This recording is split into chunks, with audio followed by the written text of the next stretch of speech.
Sue. Fort Wayne has lost 1 in 4 manufacturing jobs since NAFTA. No good. We got to change that around. NAFTA's a real problem, folks. NAFTA. Our brilliant politicians, they made that deal. That was another brilliant deal. And now they're doing TPP, Trans-Pacific Partnership. Cruz wants it. It's going to be a disaster, okay? It's a disaster. It'll be worse than NAFTA. The number of people living in poverty in the county, Allen County, has nearly doubled since 2000. We got to take care of that, folks. You know what's happening. Our jobs are going to Mexico. China's taking our business. Japan. Everybody. Not going to happen. The entire state of Indiana has lost 1 in 5 manufacturing jobs since Congress put China in the World Trade Organization in 2001. Not good, right? Indiana has lost another 5,000 jobs. State has lost 15% of its construction jobs. Steel. Now, steel we love. India is big for steel, right? Don't worry, we're going to be good. 1/4 of all steel in the United States was made in Indiana. But steel workers are getting hammered in Indiana because of the dumping. You know, the dumping. We're not going to have dumping. We're going to keep our jobs. Better than dumping. All right? We're keeping our jobs. The car industry is another. Now, the car industry is a big industry in Indiana, but it's being hammered and will be hammered if TPP passes. So we're going to make sure it doesn't pass, because that's going to make, I'm telling you, that's going to make NAFTA look like baby stuff. So it's all bad, but look, let me tell you, ultimately it's good, because you know what's going to happen? We're going to bring it back. We're going to bring it back, okay? We're going to bring it back. We're bringing it back. So I'm competing against these two guys, even though they have no path to victory. It's a ridiculous. I don't even know what we're doing. In fact, the Washington Post just recently, it says, headline, "The time has come to admit that Republican voters want Donald Trump as their nominee and stop all the nonsense." That's in the Washington Post. We have millions of more voters. We have hundreds of more delegates. It's a corrupt system. It's a crooked system, very much like crooked Hillary, right? It's a crooked. It's all a rigged system. For instance, I won in Arizona. I won everything. But these guys are trying to go in and get votes on the second ballot.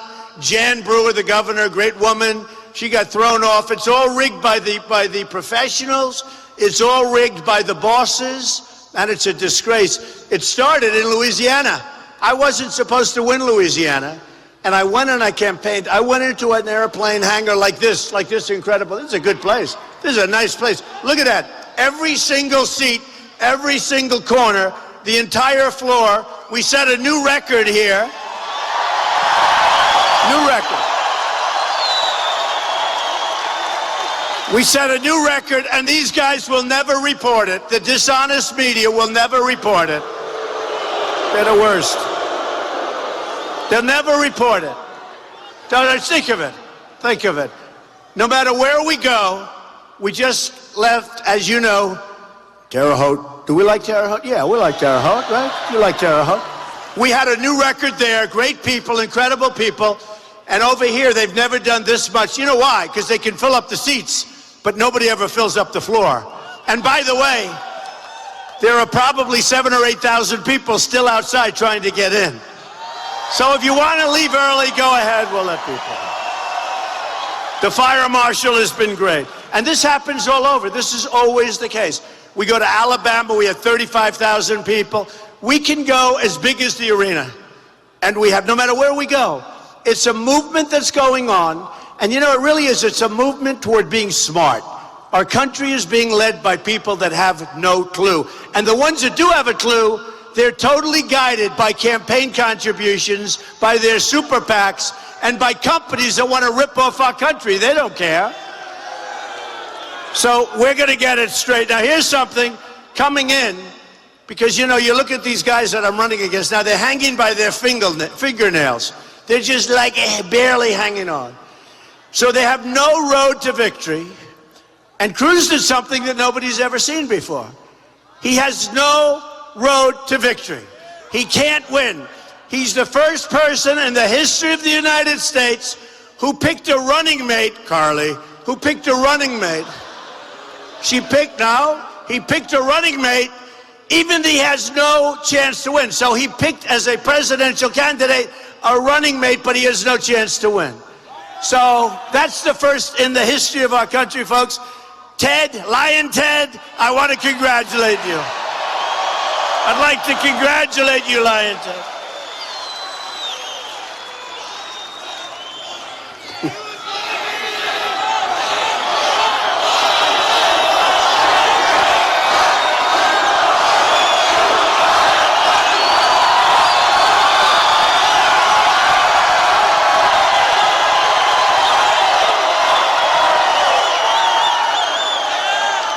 That's right, Lion Ted. That's how, he walks in with the Bible held high, right? Bible held high.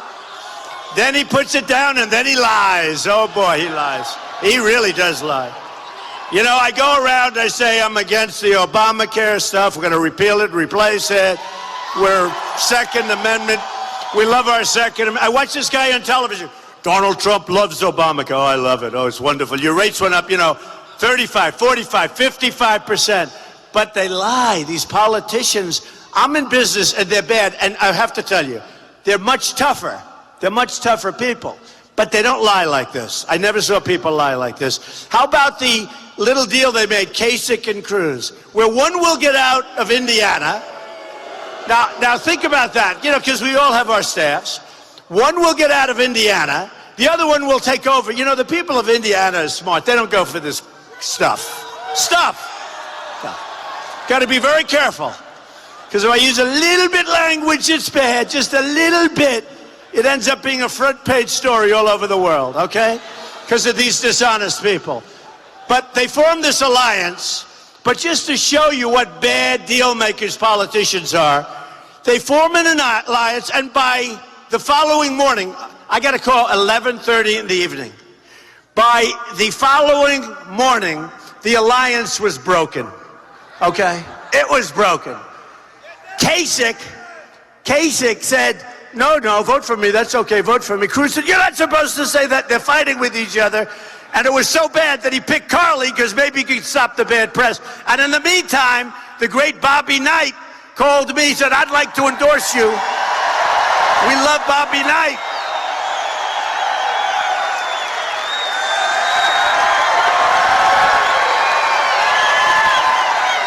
I'll tell you, he's fantastic. He called me a year ago. That's right. He called me a year ago, Bobby.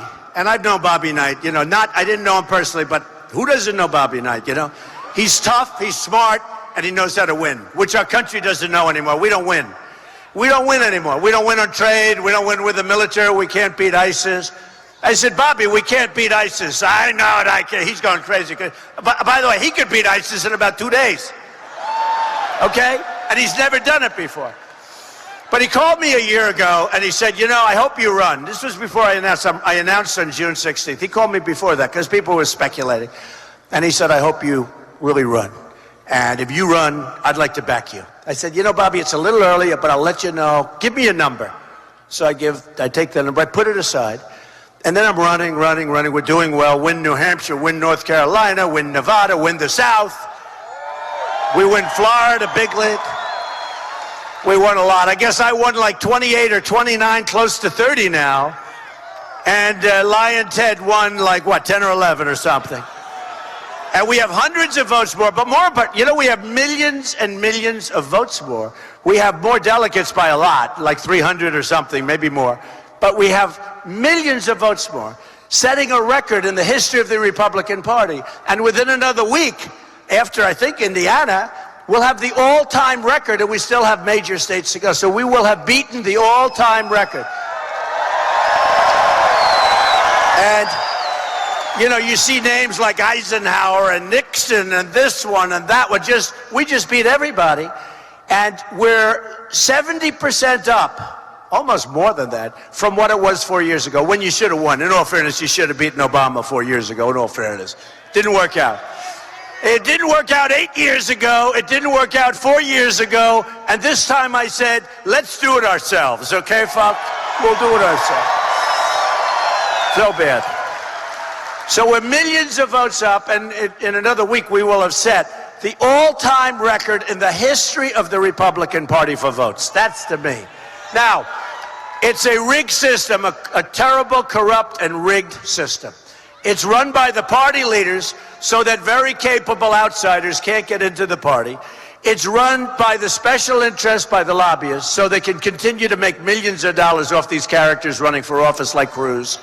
It's really a disgusting system. But here's what you do. I deal with a lot of fighters, prize fighters, right? I've had a lot of fights over the years. And not so long ago, I had a fighter, Champ. And he wanted to go into really unfriendly territory where the challenger was. I said, Champ, what are you, crazy? He said, you don't want to go there. You could lose. If they have a decision, you're going to lose. He said, you know what, Mr. Trump? If I knock him out and I knock him on his ass and he's unconscious laying on the floor, they can never take it away from me, sir. And you know what he did? In 3 rounds, he knocked the guy out, and he walked with a big paycheck, okay? Bigger than he could have made anywhere else. So that's what we do. We're winning by so much that even though it's a crooked system, even though it's a totally rigged deal, both parties. Now, the Democrats do it, but it's more obvious. Actually, the Republican form of rigging the system is a much more sophisticated form, because the superdelegates, they just hand it to Hillary. Okay? I mean, that was too obvious, right? She walks away with all those superdelegates, and Sanders keeps winning, and they keep saying he has no path to victory. I said he's won it like 9 times in a row. Now, with us, it's much more sophisticated. With us, they take him away from you. But they can't take away the first round. But believe me, folks, it's a dirty, rotten, horrible business, is politics. It's a rigged system. Remember it. And the only reason we're doing well, and the only reason we're going to get it, is because we're winning by so much. If this were fairly close, like I was 25% ahead, you would have no chance. And I'm representing you. And I hope you all go to Cleveland, I'm telling you.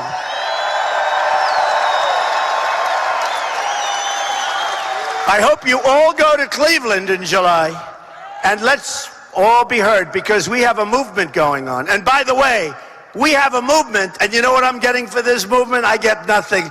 I'm self-funding my campaign, okay? I'm self-funding.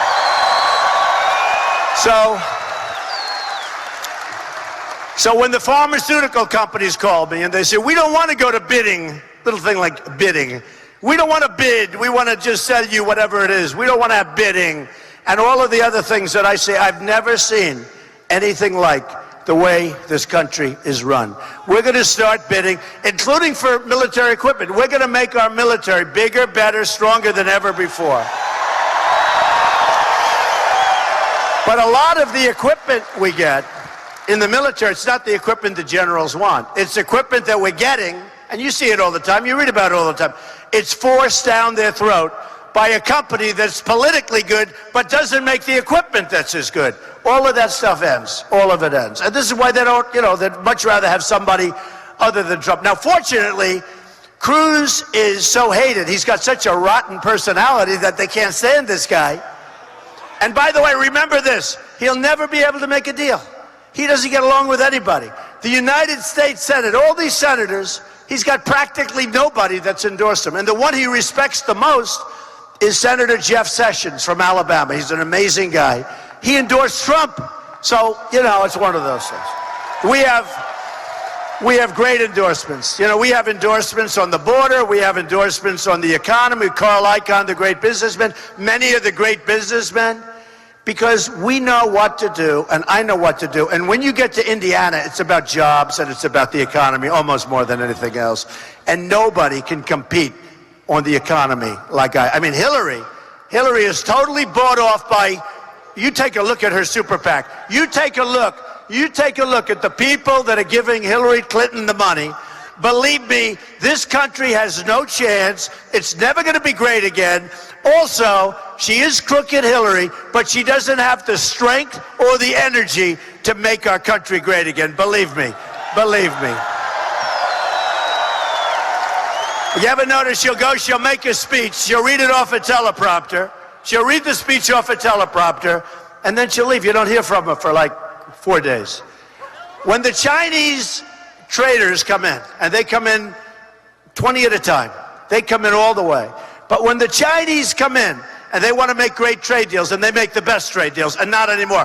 When I'm there, we turn it around, folks. We turn it around. We have a $500 billion deficit, trade deficit with China. We're going to turn it around, and we have the cards.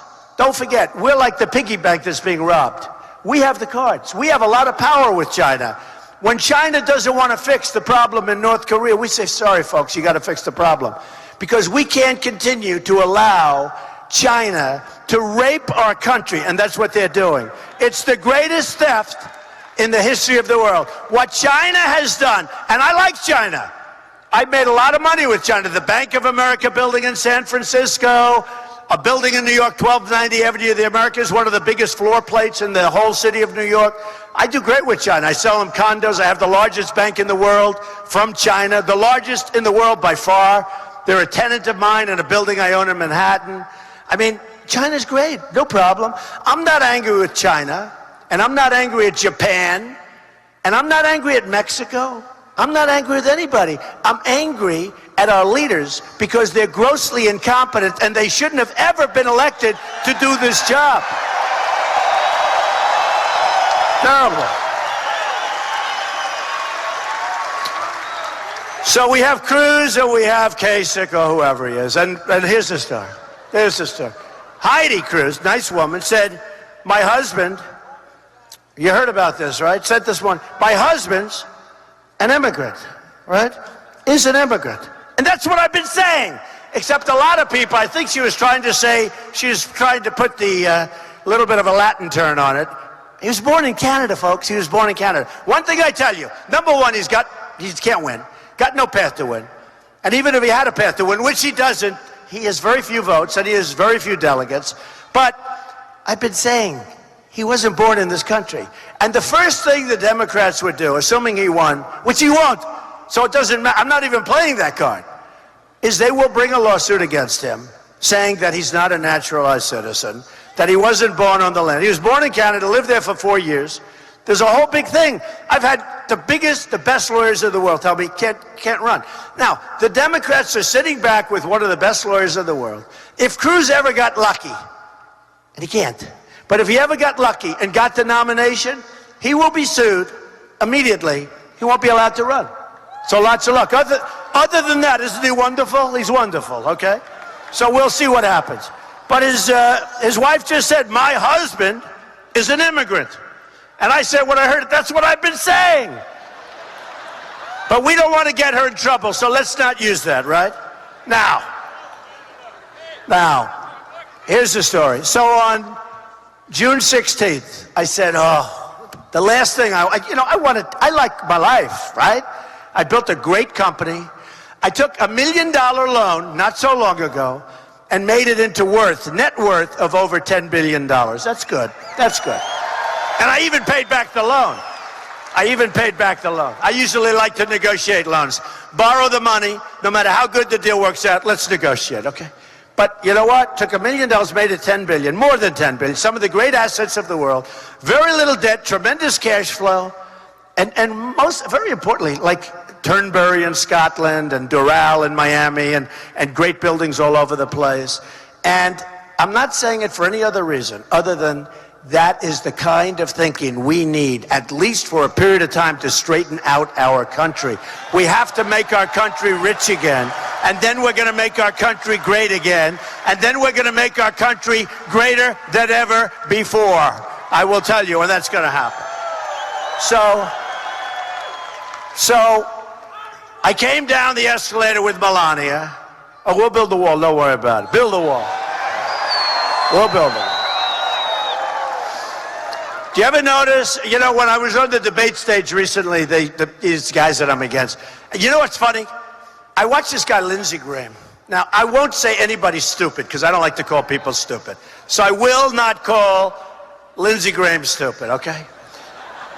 One of the things he's been saying, I've been fighting this war for many years, and I've been giving them ideas for many years. They're the wrong ideas, folks. That's why he's been fighting for so many years.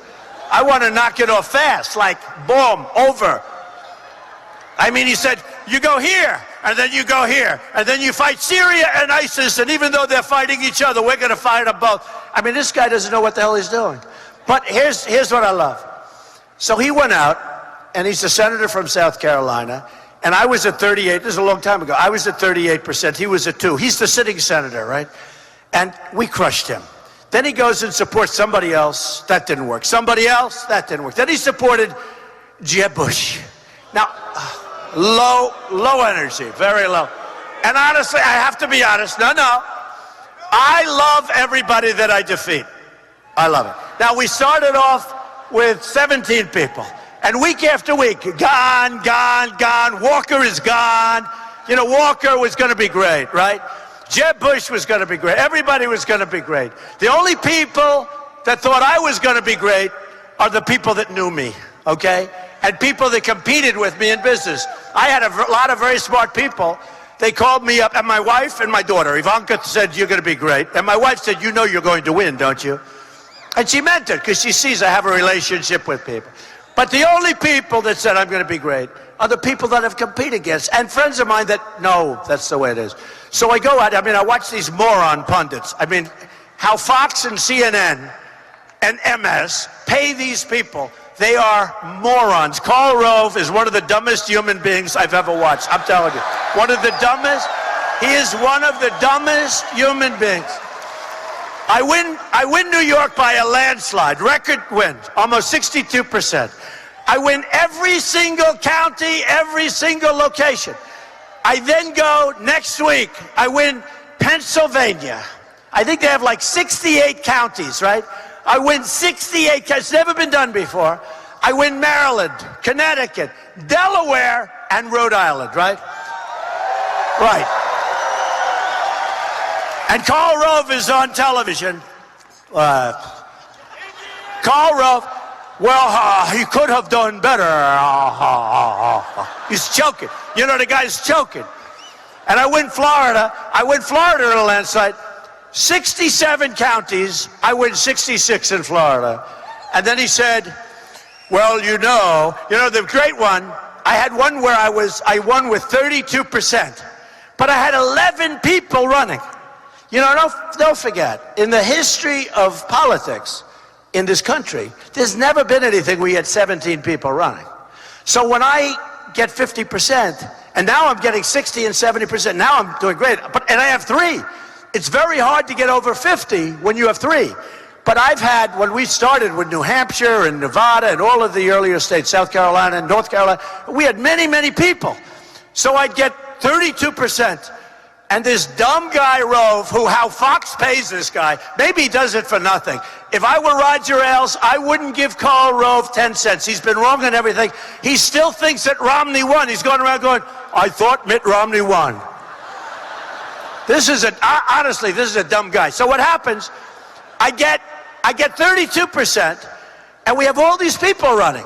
And he goes, he didn't break 50. Just remember, when you have many people, and you get like 30, that's like better than what I did in New York where I got 62%. But even there, I had 3 people. 3 people's a lot. Now Hillary, crooked Hillary, she's running against one guy. And she has from the beginning. You had the 2 guys, but let's call it, you're running against one guy. The 2 guys that dropped out quickly. But she's running against one guy, Bernie. And Bernie, can you believe it? And Bernie, no, but how about Bernie? He came up with a statement, and they went crazy. He said, number 1, Hillary Clinton, crooked Hillary, is not qualified to run for president. And then they said, what do you mean by that? He said, the reason she's not is that she suffers from bad judgment, which she does. She's got bad judgment. It will be a mess. You're going to have the same problems that you had. And by the way, Bill Clinton signed NAFTA, the single worst trading deal made in the history of the world. NAFTA. I went to New England. It was stripped of its business. I went all over. You go upstate New York, and this was years ago. And they've never recovered. They never will recover unless I'm elected. Believe me, they're going to recover much faster than they understand. And you are too in Fort Wayne. And Indiana's going to recover. So what happened is on June 16th, I said, I'm going to run. because I cannot stand to see what's happening to our country. I love this country. I love this country. I didn't need this, folks.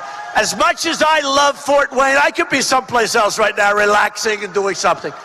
But honestly, I couldn't stand seeing, and just like you're great people, no matter where I go in this country, they're unbelievable people. We shouldn't be in this position. Do you know, middle income, I love you too, darling. Oh, look at, I love you too, darling, thank you. But you know, middle income people are making less money today in real dollars by far than they made 18 years ago, okay? They're working harder. In many cases, they have 2 jobs, and they're doing worse. It's supposed to be the opposite. Now, I'm working harder than I worked 18 years ago, too, I'll be honest with you. I'm doing this, I'm doing the other stuff. But, you know, fortunately, I have three older kids that are doing a good job, and I have executives that do a good job. They can run the company because I want to focus on this. This is so important, what we're doing. You know, Time Magazine, many covers over the last 4 months. They call it a movement, and good covers, really good covers. And I'm the messenger, and all I am is the messenger, believe me. I'm a good messenger, I got to say, but I'm the messenger.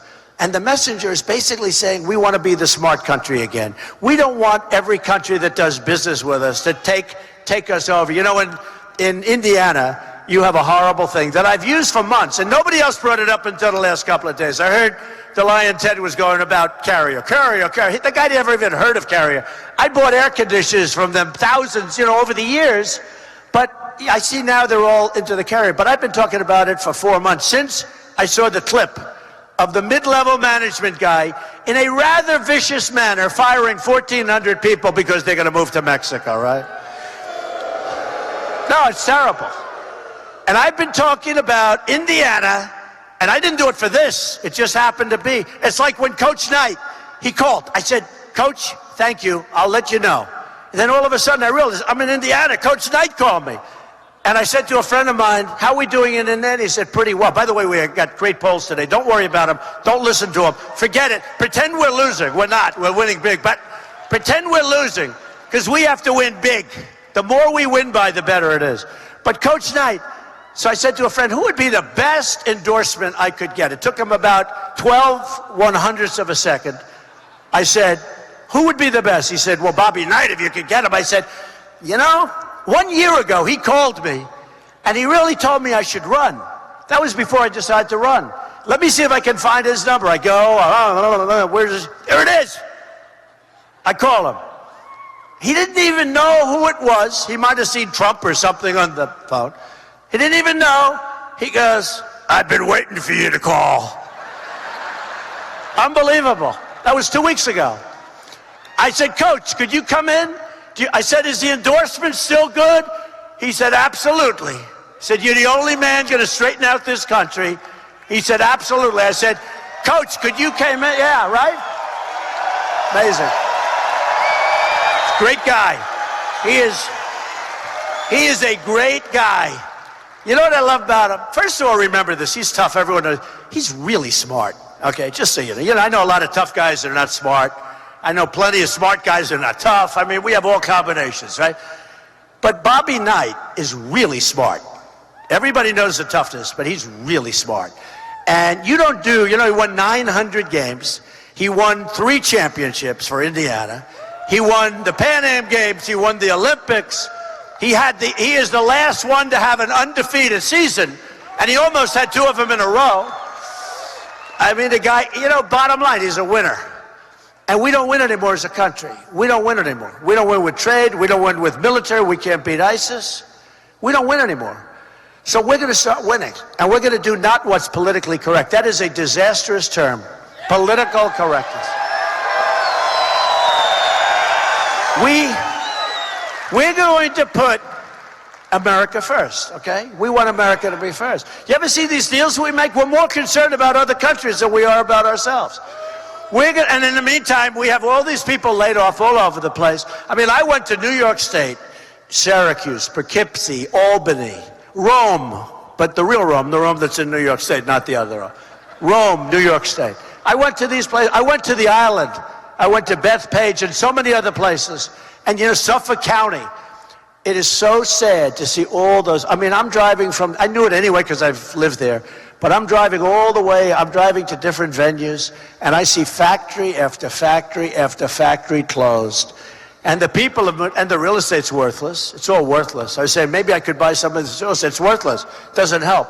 We got to change it. We can't let these other countries manipulate their currencies. They're devaluing their currencies. They're making it impossible for our countries. Our companies cannot compete. And we make better product. Now, we talk about free trade. I'm a free trader. But our leaders don't give us a chance. They make such bad deals that you can't be. Free trade is great for every country other than ours. So now I'm just a smart trader. And what we're going to do, take as an example, you could take Nabisco Ford, you could take hundreds of, but let's use Carrier. So they're going to leave Indiana, they're going to move to Mexico, they're going to make their air conditioners, they're going to sell them across here, probably for the same price, maybe they'll charge more money, who knows. And you know what? Not going to happen.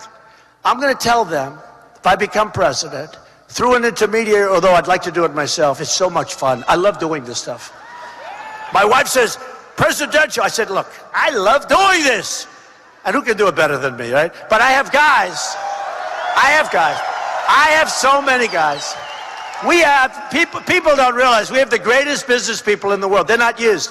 We use political hacks. We use people that aren't even smart to negotiate with China the biggest deals in the world. You know, those trade deals are much bigger than companies. There's no company deal that's as big as some of these trade deals. So we use politically induced people. People that gave money to get their job. People that just want to do it. People that probably have bad interests when they negotiate. But we use political hacks against China. Now, I know a lot about China. I've made a lot of money dealing with China. You can check it. You can look at the buildings I have. I did a lot of good deals with China. And again, nothing against China, Mexico, Japan, Vietnam is hot as a pistol now. All of these countries. It's just our people. So here's what we do. I call, meaning I, my people, who knows? I'll do it any way you want. I couldn't care less. I'm not proud. We call up. We say, if you leave Indiana, and you can do it now. You really have time. They haven't left yet. You leave Indiana, every product that you make that comes across that border is going to be taxed at 35%. Do it now. No, you do it now. I'm just thinking, first time I said it, do it now before they leave. They're not leaving. Now all of a sudden that bottom line's not looking so good. Now here's what some people will say. Some people will say, well, the products are going to be more expensive that come into the country. Now, in this case, it doesn't really matter. In this case, I don't think they would be. They'd be the same price probably. But forget that. Even if they were, here's the difference. And they never report it. I say, make sure because obviously some of this product will be more expensive. But here's the difference. We're going to have our jobs. So when you add the jobs plus a more expensive, I like that better than just having cheap crap coming in all the time. Right? I like it better. So we're going to have our jobs, and we're going to make our own product, and we're going to sell that product also, and we're not going to let China and all these countries continue to devalue their currency. You look at what Japan does to Caterpillar Tractor. You look at what these countries are doing to our country, our companies. Now, I have friends who are in the manufacturing business, great manufacturers. They can't get their product into China. You can't get it in. And when you do, they tax you. Everything that we hear, oh, we're the bad ones, we're talking about taxing.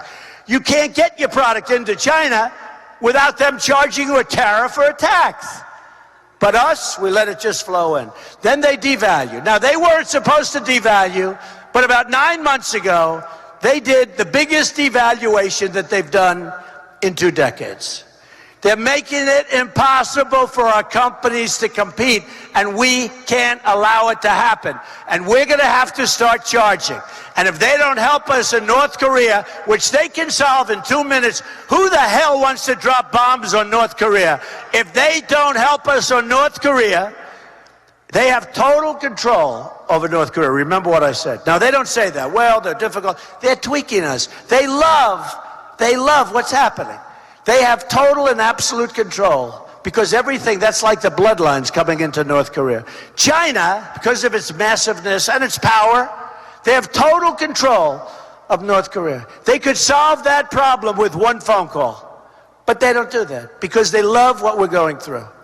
And we're protecting Japan, a lot of people don't know that, for peanuts, and we're protecting Germany. These are economic behemoths for peanuts. So if something happens to Japan, if Japan is attacked, we have World War III and we're right in the middle of it. Now here's the deal. If we're attacked, Japan doesn't have to do anything. Good deal. So that if we get attacked, and I like Japan, I have a lot of friends in Japan, I'm not blaming Japan, they make good deals. But if we get attacked, Japan can watch it on Sony televisions, right? Right? But if somebody attacks Japan, let's go in, folks. Guess what? It's World War III. You think that's right? Really? Now, here's the other thing. And I learned a lot of this stuff over the last year and a half, 2 years, to be honest with you. You know, they asked me the other day, Wolf Blitzer on CNN, said, Mr. Trump, what do you think of NATO? I said two things. I said, it's obsolete, because it was set up for the Soviet Union, and right now we have a problem with terror, and I'm not saying that Putin and all of what's happening in Russia is great, but it's obsolete. And I said, economically, we're paying for far too much. And the next day, people that study it, they said, Trump is wrong. And then 2 days, 3 days later, now they're all saying, I'm like a genius. Like Putin said, Trump is a genius. I like that. Not going to get him anything, but I was still. You know what these characters on the stage? We want you to disavow. They wanted me to call Putin or write to Putin and say, please never call me a genius again. There's no way that's ever going to happen. These are people. You know what they said? They called me after one of the debates. One of the guys, nice guy. And I never hit back. Remember, I'm a counterpuncher. Like when Jeb Bush, I just hit him. I said he's a low-energy stiff.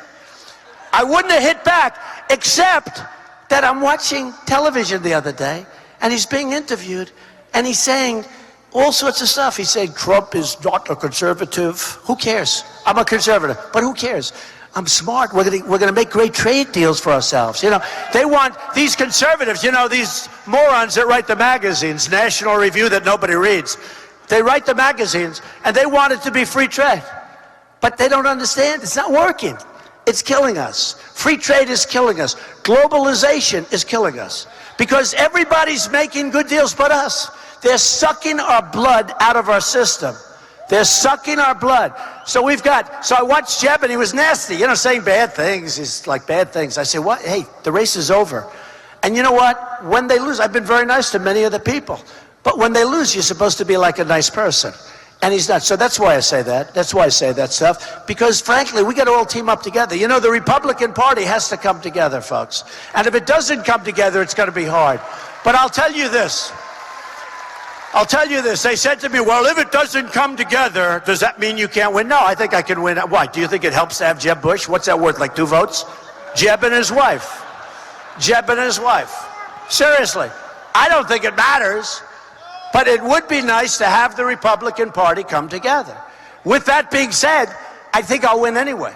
I think I'll win New York State. I think I'll win Michigan. I think I'll win states that nobody ever won before as a Republican for many years.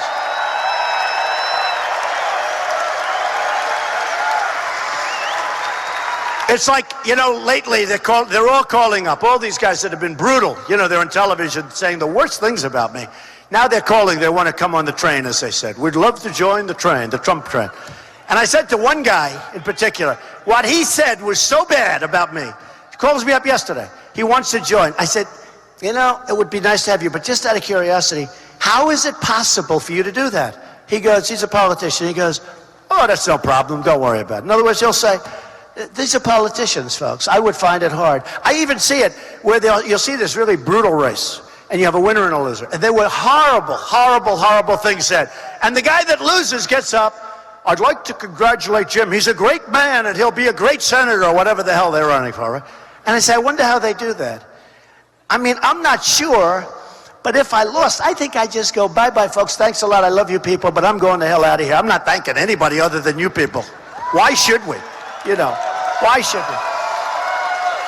But I'd like to see the party pull together. Now, if it doesn't pull together, I think I'm still going to win. Because, you know, they're voting for me. They're not voting for some character that is giving us an endorsement or whatever. They're voting for me. Now, with that being said, I've seen very few endorsements that work. Bobby Knight, I think, is a great endorsement, and there are some other great endorsements. I mean, I've had some incredible endorsements, but it would be still better if the party could pull together. And I think your chances are even better of victory, because the last thing we need is another 4 years of Barack Obama, which Hillary Clinton would be giving you, if she's allowed to run. If she's allowed to run. Because I've seen people that did far less than her with her crooked emails. I've seen people that did far less than her, and they have suffered for years and years, and she's being let off the hook by the Democrats. That's not even mentioning Benghazi and all of this, but I'm just talking about the emails. What she gave up in terms of national security, she should be ashamed of herself. And that's bad judgment, and it's also beyond bad judgment. But it's just like Bernie Sanders said about crooked Hillary Clinton. She suffers from bad judgment, and you can't have her be your president. You can't. So when I won New Hampshire, that was my first state that I won. I have a special little place. So you ever win something like your first win as a pitcher or whatever? It was my first win. And I got to know a lot of the people up there. I campaigned hard. I wanted to win New Hampshire badly. And everyone said, oh, you can't win New Hampshire. That's going to be Bush. I said, Bush? Bush is going to beat me? I don't think so. Anyway, I won in a landslide. But I got to know the people during the 2 weeks that I was up there. I mean, I literally got to know a lot of people. And they all said, I said, what's your biggest problem? And they said, heroin. I said, heroin? You have to see this place. It's gorgeous. The trees, the roads, the lakes, everything's so beautiful. And I said, what are you talking about, heroin? No, it's pouring in. It's pouring into your community. It's pouring into comes out from the southern border. And I said, if I win, I'm going to stop it. And I won New Hampshire. I then had the same talk in South Carolina. We went to Nevada. We won Nevada in a landslide. And by the way, won the Hispanics by a lot. All the Hispanics we won. Every poll. And then I went to the South. And that was going to be Lion Ted Cruz's territory. And we won the South. We won Alabama. We won Mississippi. We won everything practically. We won Florida in a landslide. I mean, we're doing great. We're having a lot of fun. More fun to win. Do we agree? More fun. You know, if I was losing all those places and if I was here, first of all, we wouldn't have this crowd. We'd have 3 people. But it wouldn't be too much fun, but it's fun to win. But you know why it's fun for me to win? For the end result. Not because I want to win like aimlessly. I want to win because I know how great our country can be. I really do. I know how great our country can be. And it's not going to take that long, and it's not going to be that hard. I mean, it's much harder. I've said to a lot of people, it's harder to get into the Wharton School of Finance than it is to stay there. It's harder to get into Harvard than it is to stay there. It's harder to become president, in my opinion, than to do a great job being president. I really mean it. It's hard. I mean, I'm here. I'm all over the place. Tomorrow I have 2 or 3 big speeches in Indiana. I'm all over the place. And it's harder doing this than it is being there and being really smart. And I've got the greatest people. I've got the greatest negotiators. Our military is going to be so great. Our trade is going to be so great. Our veterans are going to be taken so well care of.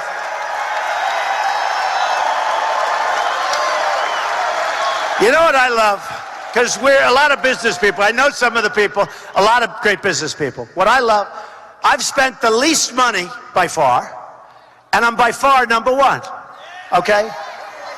Now, you could take others. I won't mention any more names, but you could take others, like in New Hampshire. I spent just about the least, and I had the best result by far. And every state, I spend the least, and I win. And then other guys spend 5, 6, 7 times more money, and they come in last. And I say, who would you rather have as your president, right? I mean, who would you rather have? You spend the least, and you win. And that's what we want. So here's the story, folks. We're going to have very strong borders. We're going to have the wall. I was telling you after one of the debates, I've won every debate. I've been on center stage on every single debate. And I never did this stuff before, but won every debate. And we've been number 1 almost since I announced, just about a few weeks after. You know, I started off at 4, and they all said, well, that is his plateau. He won't go higher. The next week I went to 8, then I went to 12, then I went to 18, then I went to 22. And every week these idiots said, that would be his plateau. That is his ceiling. He has hit his ceiling. Then I went to 68. Then I went, and believe me, if I didn't have 3 people running, I'd be at 85. I'd be at 85. So this person takes me after the debate. He says, you know we can't build the wall, one of the early debates. I said, I'm telling you, you can build the wall. Then I heard him a few months ago saying, we will build the wall. They have no chance, okay? But then recently, one of the guys said, because I will say, Mexico is going to pay for the wall, folks, okay? Mexico's going to. And this guy calls me backstage, and I said it during the debate. He calls me and says, you know Mexico's never going to pay for the wall. I said, absolutely, absolutely. We have a trade deficit with Mexico of $58 billion, right? So when you have 58 billion trade, that doesn't include the drugs that are pouring off, which is much more than that. The drugs are pouring. They are pouring across the border, poisoning our youth and poisoning plenty of other people too. Poisoning our youth in New Hampshire and other places. We're going to stop it. Okay, so they're pouring across the border, right? So here's what I said. I said, when we have a trade deficit with Mexico of $58 billion, and we have a wall that costs us $10 billion, and we have a wall that we need 1,000 miles because we have natural barriers, and China had 13,000 miles 2,000 years ago. They built the Great Wall of China. You know, these guys think we can't build a wall. I mean, and we have tractors, and we'll only use Caterpillar. We're not using Komatsu, okay? We're not using Komatsu out of Japan. And it's okay to talk like that because, you know, in Japan, and I understand this, they're very proud of their product. They don't want to buy American products. The people, they want to buy products made in Japan because they're proud of their country. And in China, they want to buy products in China. But you can't do business in China very easily. Very hard for you to send your products in. But they have a pride. Well, we have a pride too. I want to use products made in the USA, okay? I want to do that. So I told them, we're going to build a wall. Mexico's going to pay for the wall. We're going to stop the drugs. And our country that we love is going to start winning again. The key, you got to go on Tuesday. We're having a lot of fun tonight with a bad subject. You know, it's hard to have fun. A very big musician, I won't say who, like the biggest, said Trump's the greatest in the world without a guitar, meaning who the hell else can fill a place like this and I don't have a musical instrument, right?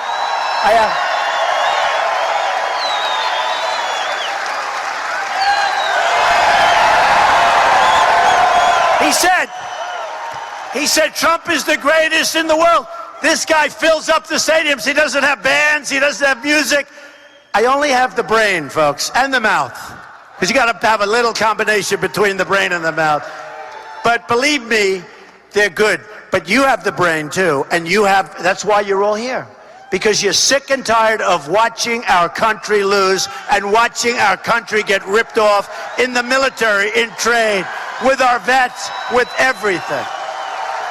So here's what's going to happen. You're going to think back in 5 years from now, and 30 years from now, and 50 years, hopefully. There'll be some of us around. Let's see, me, I don't think I'll be, but there'll be some of us around. You got a lot of young people. But you're going to think back and you're going to say, this was an amazing evening in Indiana. And more importantly, on Tuesday, you're going to go to vote.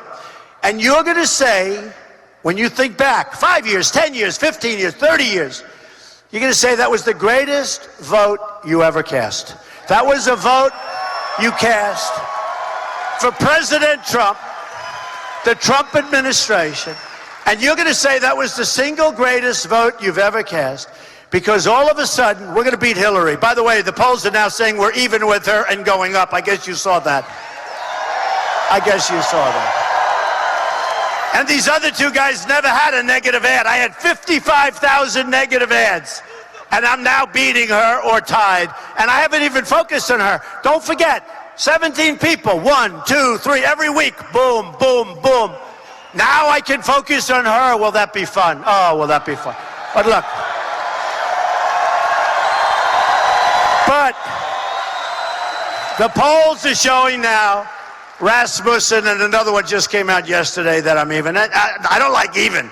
But even's fine, because they had me down. You know, I had 55,000 negative ads. During Florida, I said, there's no way I can win. Every ad, I watched television. Every single ad of every show on television was a negative Trump ad. And they're phony ads. They're wrong. Mostly, a couple of things that are correct, but that's okay. But they're wrong. And I had 55,000 negative ads. And I won Florida in a landslide. And I won just about everything in a landslide. You know, last week I won 5 states in a landslide. Everyone was a landslide. I mean, Cruz was getting like 10%. How do you run for president if you get like 12% in New York? You can't even think about it.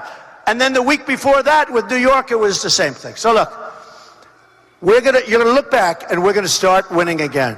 We're gonna win with our military, we're gonna win on trade, we're gonna win at the border, we're gonna win with education, we're getting rid of Common Core, bring it local. We're gonna win with health care. We're gonna win with health care. And you're going to look back, though, and you're going to say that was the greatest vote. And I'll tell you something, folks. I give you my word. Go out and vote. It's so important on Tuesday. Get your friends to vote. You can cross over. You know, here you can cross over. I love it when they cross. Because in New York, they had a big story on it. In New York, you're not allowed. If you're a Democrat, you have to vote Democrat. But they had a big story. The people that work in the polling booths, you know, they've been there for years. Some of them are like 80 years old, and they've done it for 45 years. They said on television, local television, we've never seen anything like it. Everybody that comes in wants to know if they can vote for Trump. That was in New York. They said everybody, and we said no, because you have to vote Democrat. But we're going to have massive crossover. We're going to have massive independent votes. And you know what I see more than anything else? I'm on lines and we sign and we shake hands with people. Every 20th person says to me, Mr. Trump, I mean, these are 40, 50, 60, 70-year-old people. They say, Mr. Trump, I've never voted before. You're the first time in my life that I'm voting, and I'm so proud of it. And they'll have the Trump shirt, and they're so proud. They said they've never had anybody they wanted to vote for. It never meant anything to them because they never had anybody they wanted to vote for. So get out and vote, because I'm telling you, we're going to start winning again, winning like we have never won before. We are going to make America greater, greater, greater than ever before. Thank you. Thank you. We will make America great again. Get out and vote. Thank you, Indiana. Thank you. Thank you, Indiana. We love you.